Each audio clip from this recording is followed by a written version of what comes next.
Je fais de la lumière depuis 1981, donc ça commence à faire beaucoup, beaucoup, beaucoup d'années.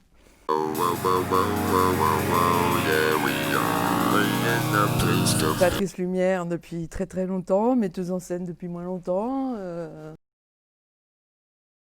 J'ai fait classe préparatoire, j'ai fait une licence de lettres classiques, une maîtrise de philosophie. Voilà, j'étais pas du tout destinée à mettre les mains dans le cambouis et dans les fils électriques. Mais j'aimais les textes et je pense que en fait c'est bizarrement c'est parce que j'aimais la littérature et que j'aimais le théâtre par extension et que j'ai cherché un trou de souris par lequel pouvoir rentrer dans ce monde-là. Et le trou de souris, bizarrement, s'est avéré la lumière, mais vraiment c'est-à-dire c'est des hasards, c'est des séries de hasards. C'est pas du tout comme les parcours d'aujourd'hui où on fait une école, enfin on veut faire ce métier, on fait une école. C'est les hasards qui m'ont amené là. Mais il s'est avéré que le jour où on m'a dit, tiens, toi tu pourrais faire ça, c'est-à-dire mettre des projecteurs, j'ai su me débrouiller avec. Et sans rien connaître, c'est vraiment zéro, hein, j'étais nulle. Mais il y a quelque chose qui s'est passé avec cette matière-là, qui était à la fois très abstraite, et qui donc correspondait certainement à quelque chose qui était au moins lié à la philosophie, à tout ça. Et en même temps très concrète, extrêmement matérielle, extrêmement physique au début, parce qu'au début on fait tout soi-même, donc on monte des projecteurs. Et je pense que parallèlement, j'avais un besoin de faire quelque chose qui était très concret, très physique, pour me rattacher un peu à la terre. Chaque expérience, elle permettait d'acquérir du savoir. Et après, comme j'étais très curieuse et que j'étais une éternelle insatisfaite, ce que je suis toujours, forcément, d'expérience en expérience, j'essaie de faire mieux. Et voilà, je veux dire que sur 40 ans, j'ai toujours essayé de faire mieux. Mais c'est comme ça que j'ai appris. Il n'y a pas de, j'ai eu aucune formation. J'ai eu des rencontres, après des rencontres exceptionnelles, genre Henri Alcan, qui était un grand chef opérateur, que j'ai pu assister quand j'étais très jeune. Après Dominique Bruguière, voilà, Joël Ourbet, Patrice Trottier, des grands éclairagistes des années, du début de la lumière, quoi, des années 80-90. Ça, voilà, à chaque fois, j'admirais, j'essayais de rencontrer, de comprendre ce qu'ils faisaient, et puis d'expérimenter si j'arrivais à le faire moi-même. Et puis voilà, c'est comme ça, c'est totalement sur le tas. Je suis l'exemple même de celle qui a eu aucune formation. Je ne connaissais rien d'électricité, j'ai tout appris comme ça, toute seule. Quand on est éclairagiste, donc créateur lumière, hein, je parle de la technique forcément, mais la création, on passe beaucoup d'heures à regarder les autres faire. Et forcément, moi j'ai toujours eu un regard, non pas uniquement sur ma lumière, mais j'espère toujours faire des œuvres qui vont résonner, qui vont rencontrer un public, et puis surtout, j'espère toujours que si on prend un texte, on va pouvoir l'ouvrir vers les autres. Et donc à force de regarder beaucoup de metteurs en scène travailler, forcément, quand on a une curiosité plus grande que celle juste de réaliser des effets de lumière, on se dit peut-être, si j'essayais moi-même, peut-être que je saurais aussi approcher de façon plus complète le plateau. Voilà, à la fois c'était très orgueilleux, très enfin, je sais pas comment expliquer. En France, quand on fait un métier, on est toujours cantonné dans ce métier. Moi, j'ai jamais supporté ça. J'ai jamais réussi à rester que à ma place. J'ai toujours eu envie de plus et de mieux et d'apprendre. Donc du coup, regarder pendant des heures, je veux dire aujourd'hui les répètes c'est plus court, mais à l'époque les répètes c'était jusqu'à la nuit. On voit des choses, on voit ce qui est bien, on voit ce qui est pas bien, on voit comment les metteurs en scène errent, comment ils trouvent, voilà. Et c'est pareil, c'est un apprentissage. Si on est curieux et ouvert, regarder permet d'apprendre. Donc voilà. Et il y a un moment où je me suis dit, il faut essayer.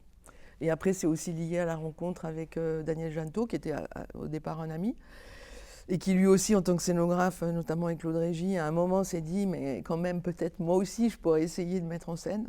Et toujours parce que on est lié par la littérature, en fait, par l'amour des mots.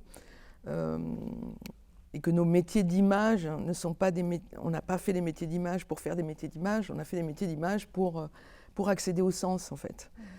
Et du coup, à deux, ben, on s'est un peu, comment dire, soutenu et aidé. Et du coup, on s'est lancé à faire des projets. D'abord des projets où je faisais la collaboration artistique et où il signait la mise en scène. Ensuite, des projets où on a tout signé à deux.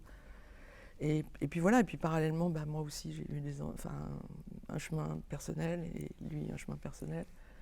Et voilà, mais tout ça est venu très lentement. Et je dis toujours, je suis une jeune vieille metteuse en scène ou une vieille jeune metteuse en scène, parce que j'ai commencé à faire la mise en scène, j'avais 40 ans. Donc aujourd'hui, ça paraît, c'est un ancêtre qui sait bien faire la mise en scène. Les jeunes, ils veulent à 22 ans être déjà... Voilà, moi, je suis quelqu'un de très lent.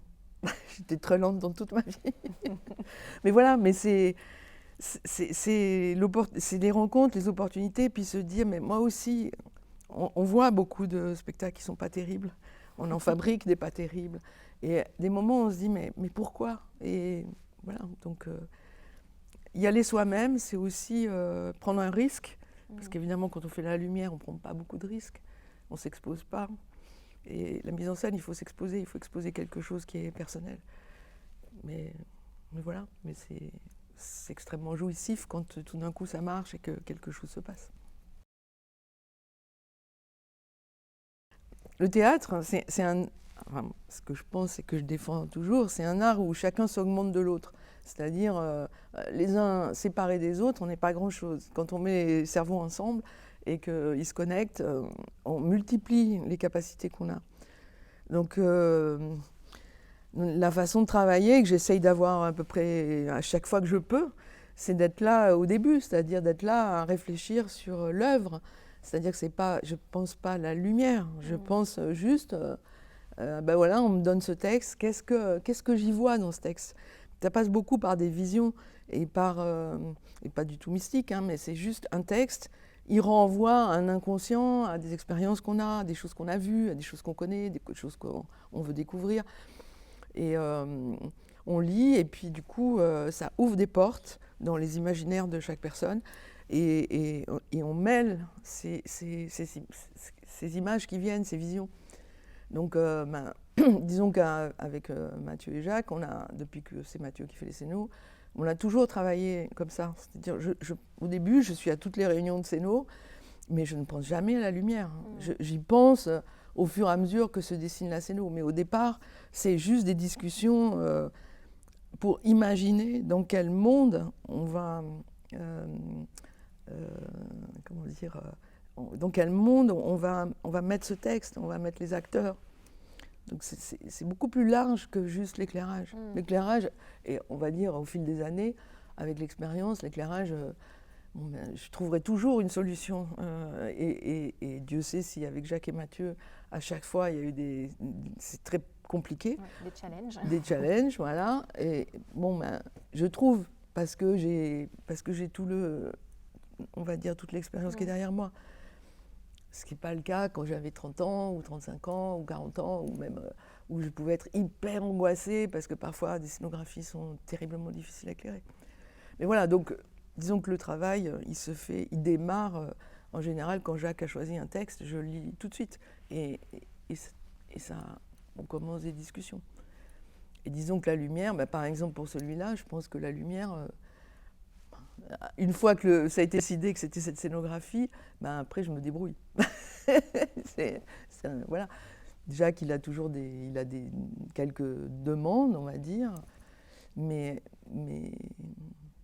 c'est pas avec la lumière que ça commence. Voilà, je sais pas comment dire. Ça commence par la recherche d'un univers dans lequel il va être possible d'inclure, pour Jacques, de déployer sa mise en scène.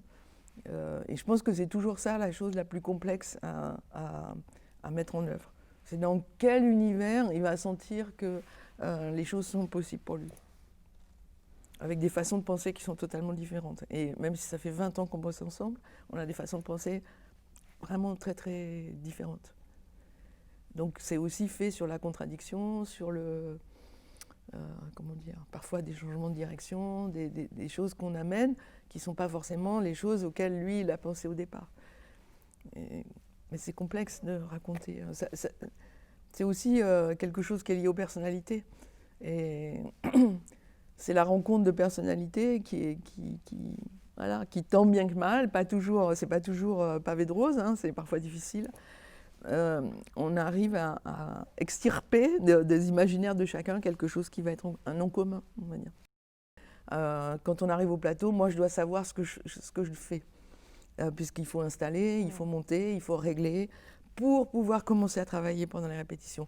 Donc moi j'arrive toujours avec une architecture de lumière qui est pensée par rapport à la scénographie, par rapport au théâtre dans lequel les choses ont lieu, et par rapport au, on va dire, au fonctionnement de la mise en scène que le metteur en scène prévoit, avec des possibles changements, bien entendu. Donc ça, c'est la base, c'est l'outil, c'est comment on fabrique l'outil. Donc il faut cette pensée préalable pour la construction de l'outil.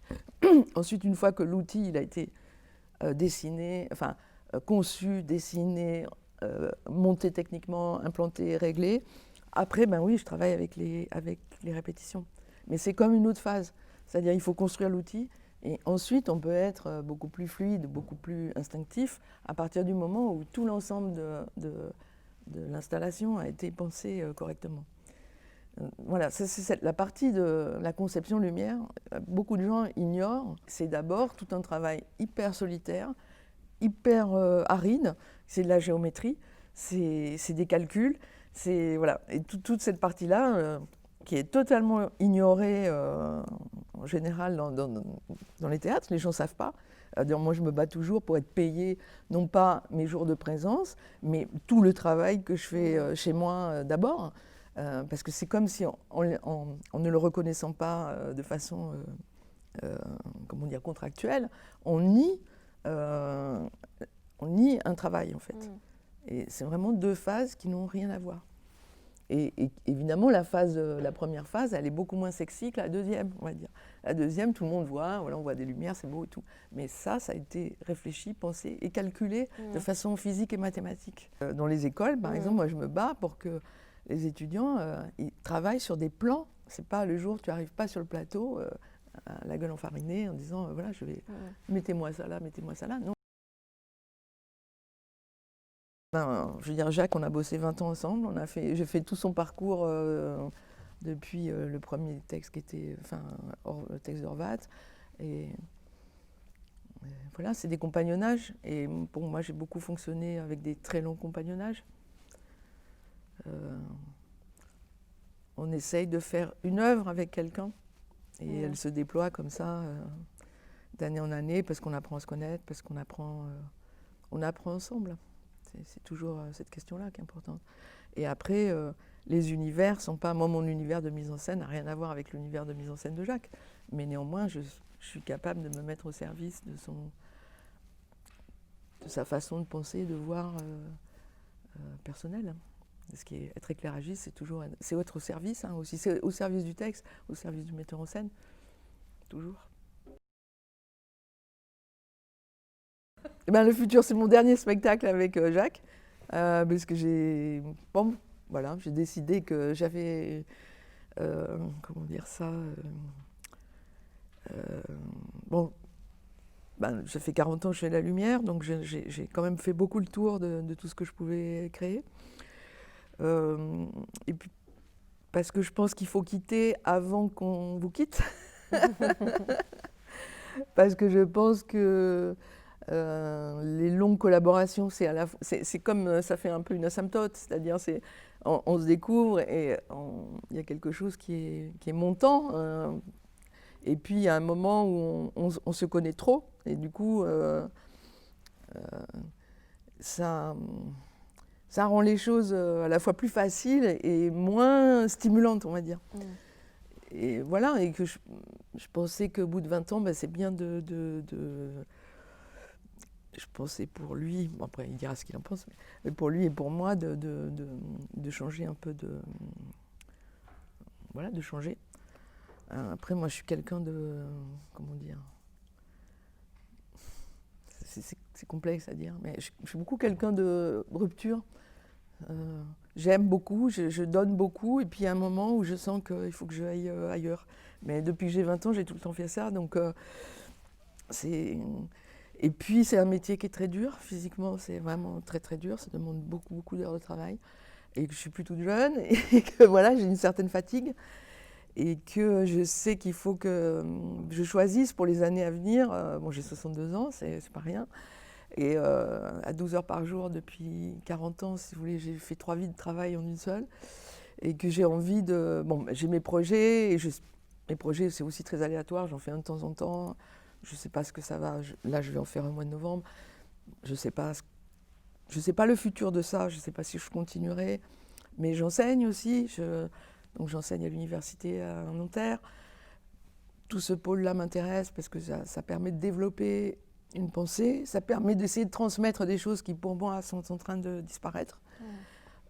Et que je suis très très liée, enfin très, pas liée, mais très, je crois très fort à la passation. J'ai toujours transmis tout ce que je savais, de la même manière que les plus anciens m'ont transmis les choses. Donc je suis très attachée à la transmission et très, comment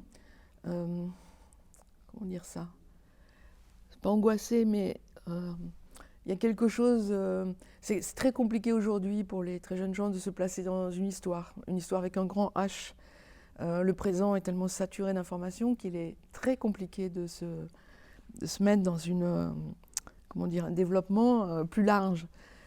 Et moi, je crois dur comme fer qu'on a besoin de ça, d'être attaché à des gens qui ont fait avant pour les dépasser, pour faire autrement, pour faire autre chose. Mais on n'est jamais né de rien. Et donc, la transmission, pour moi, m'aide à travailler là-dessus, c'est-à-dire à dire à la génération d'aujourd'hui, vous croyez avoir tout inventé, mais non. Avant vous, il y a eu des gens qui ont pensé ça, ça, ça. Ensuite, la critique, elle est très bonne. Le fait d'être en rupture, d'être en désaccord, ça, c'est super. Mais on ne naît pas de rien. On n'est pas les premiers, les précurseurs de... Non. Et donc, dans la transmission, j'ai l'impression de pouvoir amener quelque chose qui est une réflexion, en tout cas, qui me semble importante sur le plan humain, philosophique, social, et sur le plan du théâtre. Bon, aujourd'hui, on est dans il y a une production énorme de gens qui... les artistes jeunes se succèdent les uns derrière les autres, ils n'ont pas le temps de s'installer, il y en a déjà 10 qui arrivent derrière. C'est un drôle de truc. Et voilà, moi j'aime bien réfléchir avec les jeunes sur le long temps. Enfin, je continue à faire de la lumière, mais je vais en faire moins et en essayant de, disons, d'aller encore dans des endroits que je ne connais pas. C'est l'inconnu, en fait. Moi, je suis avide d'inconnu. Je pense que quand j'ai pris ma décision, c'était aussi parce qu'on finissait avec un texte comme ça et on travaille avec ces acteurs-là où je me sens en phase. Voilà, je sais qu'il y a quelque chose du plateau que je partage.